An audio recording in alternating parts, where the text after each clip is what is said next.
homeopatía es un método terapéutico, pero es parte de la medicina y lo que lo caracteriza es que utiliza medicamentos homeopáticos. Son seguros, son eficaces y una de las cosas que más interesa a los pacientes es que individualiza los tratamientos. Se adapta al paciente para procurarle mayor equilibrio. Normalmente el paciente acude por primera vez al homeópata cuando tiene un problema recidivante, un problema crónico que no ha podido solucionar de otra manera. Una vez que el paciente se ha acudido al homeópata, ya sigue con ese médico para solucionar también problemas agudos pues, como migrañas, alergias, diarreas, catarros con muchísima frecuencia, etc. Pues en realidad hay una encuesta del 2008 que habla de que casi un 80% de personas conocen los medicamentos homeopáticos y de estos casi un 40% los ha utilizado o los utiliza actualmente. Y esto supone que en nuestras consultas de médicos tenemos un porcentaje importante, es decir, podemos tener cada día 5, 6, 7 pacientes que estén en tratamiento con homeopatía o que se han tratado con homeopatía. Entonces esto debemos tenerlo en cuenta. Y esto es así, hay tantos pacientes que han tomado medicamentos homeopáticos porque hay, recordemos, 9.000 médicos que están prescribiendo medicamentos homeopáticos, de los cuales 4.000 están trabajando en la seguridad social, están trabajando en la administración pública. Es decir, que realmente hay un porcentaje importante y sobre todo entre los pediatras. Hablamos de casi 3.500 pediatras que utilizan habitualmente los medicamentos homeopáticos, ya que con los niños las posibilidades terapéuticas con medicamentos convencionales están un poquito más reducidas. La gente confunde muy a menudo la medicina homeopática con otras formas de medicina natural. Hay que saber que la homeopatía no es una medicina de hierbas, sino que es una medicina de medicamentos ejercida normalmente por médicos y que utiliza, como decíamos, medicamentos. Pues puede ser cualquiera de ellos. Es decir, el objetivo de la medicina, no solo de la homeopatía, es en primer lugar curar.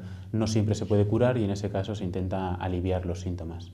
Normalmente por problemas de alergias, a veces también problemas ginecológicos o infecciones recidivantes y muy a menudo cada vez más para cuidados paliativos de pacientes oncológicos, por ejemplo. La homeopatía no tiene mejores efectos en enfermedades crónicas, tiene buenos efectos en enfermedades crónicas, pero son crónicas porque desde otras formas de hacer medicina no se ha conseguido curarles. Por eso es por lo que la gente recurre a medios alternativos, como por ejemplo la homeopatía, que yo no diría alternativo, sino complementario, para conseguir esa curación que no ha conseguido hasta ahora. Una persona que tiene una dermatitis atópica o una psoriasis, por ejemplo, es una enfermedad crónica porque aunque consiga aliviar con mayor o menor eficacia sus síntomas con las pomadas o con los medicamentos habituales, llega un momento en que intenta buscar una solución que le cure su psoriasis, que ya no dependa de más medicamentos para vivir bien, para alcanzar su bienestar. Entonces acude al médico homeópata que a veces, muchas veces, consigue que esa persona no necesite más medicamentos. Es decir, después de un tiempo de tratamiento no necesita medicamentos ni convencionales ni homeopáticos, es decir, se alcanza la curación. En otras ocasiones no se alcanza la curación, se alcanza una mejoría de su estado, pero con medicamentos que normalmente son menos agresivos o que tienen menos riesgos de efectos secundarios o de toxicidad. Los pacientes oncológicos acuden al homeópata fundamentalmente para mejorar su calidad de vida. Es indudable que mejorar la calidad de vida del paciente ayuda a que la curación final se produzca, pero incluso si no se produce, como mínimo se puede contribuir a aliviar las náuseas de la quimioterapia, las quemaduras de la radioterapia, la fatiga que notan casi todos los pacientes en tratamiento y, por supuesto, el estado de ánimo, que hay una ansiedad y una depresión que suelen acompañar a la mayoría de los pacientes oncológicos y desde la homeopatía se pueden proporcionar medicamentos que no interfieren con los tratamientos que están siguiendo. Normalmente un homeópata no va a quitar estos tratamientos que son los que proporcionan, los que evidencian que producen la curación del paciente. Yo creo que los límites dependen de cada paciente y los pone el médico. Habrá ocasiones, como decíamos, en las que se pueda curar a la persona y otras en las que no, o bien porque la enfermedad no es curable. Si me amputan un miembro no va a crecer por el hecho de tomar medicamentos homeopáticos, o si tengo miopía no se va a curar. Y hay otras veces que depende del paciente que no tiene suficiente capacidad de reaccionar por lo evolucionada que está la enfermedad o por lo mayor que es el paciente como para poder salir adelante. Normalmente lo que haces ante un paciente que no Es decir, que no puedes curar completamente con medicamentos homeopáticos es asociar medicamentos convencionales o asociar cirugía o asociar psicoterapia, es decir, recurrir a todas las terapias, todos los métodos terapéuticos que los médicos tenemos a nuestra disposición. Sí, sí, por supuesto. Muchos médicos que tienen su consulta convencional utilizan medicamentos convencionales en primer lugar porque son los que mejor conocen, pero ante una situación donde no tienen soluciones, o bien porque no las hay, o bien porque, por ejemplo, se trata de una paciente embarazada y hay muchas limitaciones a la hora de darle medicamentos o polimedicado, en ese caso recurren a medicamentos homeopáticos, o simplemente porque el paciente les pide algo que tenga menos efectos secundarios o que percibe como más afín a su forma de querer medicarse. Habría que ver qué es caro o barato. Curarte nunca es caro, entonces habrá pacientes que verdaderamente no se pueden permitir un medicamento convencional u homeopático porque su precio escapa a sus posibilidades, pero normalmente un tubo de gránulos vale 5 euros aproximadamente y creo que eso no es un precio caro.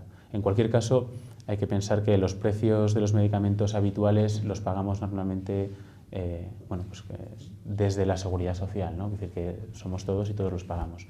No hay que tener en cuenta solo el precio que pagamos en el mostrador de farmacia. Algunos medicamentos homeopáticos van asociados a excipientes o a otros componentes que no son estrictamente homeopáticos y que hay que tener en consideración. Por ejemplo, el excipiente de los gránulos es sacarosa y lactosa. Un alérgico a la lactosa debería tener cuidado. Algunos jarabes tienen una pequeña parte de alcohol, como muchísimos jarabes convencionales. Hay que tener cuidado con ese alcohol de cara a los niños y de cara a pacientes que estén tomando medicamentos que interfieren con el alcohol. Es decir, que debe estar supervisado el tratamiento por un médico o un farmacéutico que conozca esos componentes y que pueda decidir si pueden interactuar o no. Por lo demás, normalmente no hay... el medicamento homeopático per se no tiene interacciones y raramente efectos secundarios. No, el único medio es la farmacia. El único medio legal para obtener un medicamento homeopático es la dispensación en farmacia, porque así es como lo ordena la Ley de Garantías y Uso Racional de Medicamentos. Debería conocerlo. Sería muy deseable que el paciente relatara al médico de cabecera todos los medicamentos que toma y todas las sustancias que toma que pueden interferir con el tratamiento. Y entre ellas, no solo la fitoterapia y otras, sino la homeopatía. Aunque tenga pocas interacciones, pero de cara a hacer un buen seguimiento del paciente, es interesante saber con qué se está tratando, ¿no? Y también si está siguiendo fisioterapia u otras formas de medicina. Si el paciente no lo cuenta espontáneamente, sería deseable que todos los médicos generales y especialistas preguntaran al paciente por qué medicación está tomando y que se esforzaran en investigar por qué medicación complementaria o alternativa está tomando también. Yo creo que hay pacientes que no son conscientes de que lo que están tomando son medicamentos.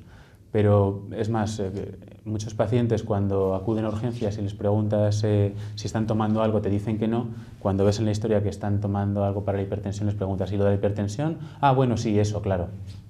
Los pacientes no son, de las cosas que los pacientes toman habitualmente o de las cosas en las que los pacientes no perciben riesgos, no suelen darse cuenta de que son medicamentos y que es interesante exponer la situación. La medicina tiene una parte sugestiva en cuanto a relación médico-paciente, toda la medicina. El medicamento homeopático tiene un efecto propio del medicamento y, bueno, y en la relación con el paciente siempre hay una parte de comunicación y de información que todos los médicos, homeópatas o no, debemos manejar. Porque no existe una regulación que aclare esa situación.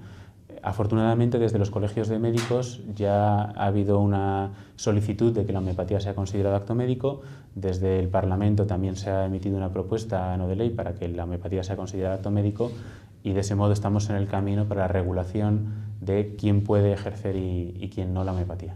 Ahora mismo existe este proyecto, esta propuesta no de ley y hasta que se apruebe o evolucione de alguna manera, pues un paciente debería intentar asegurarse de que la persona a la que acude, de que el médico al que acude efectivamente es un médico. En este sentido, los propios colegios de médicos tienen unos baremos profesionales para indicar quién está capacitado y quién no para llamarse especialista en homeopatía. Entonces, un paciente puede llamar al colegio de médicos y preguntarlo. Yo creo que es una situación que ya no se da. Es decir, yo soy médico homeópata, pero también soy médico especialista en medicina familiar después de haber hecho mi especialidad.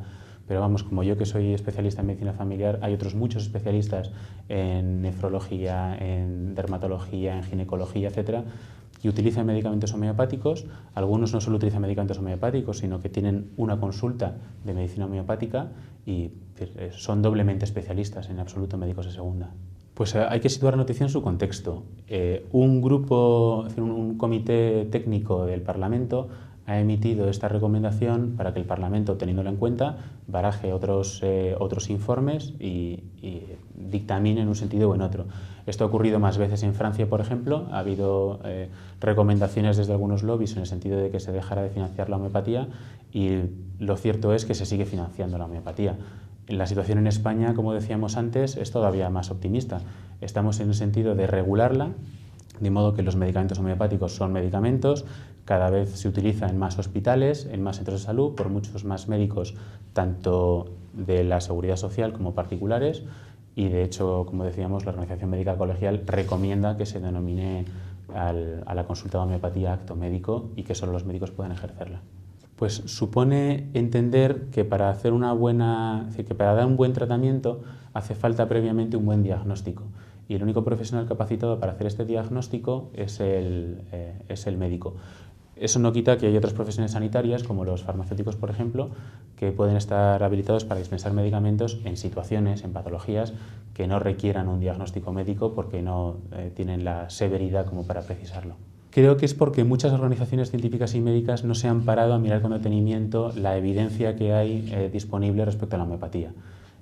Cuando somos tantísimos científicos y tantísimos médicos y farmacéuticos y otros profesionales de universidades que estamos interesados en la homeopatía, que estamos involucrados en actividades de investigación y que además la practicamos y la practicamos con éxito en nuestros pacientes, y recuerdo, somos profesionales del mundo científico.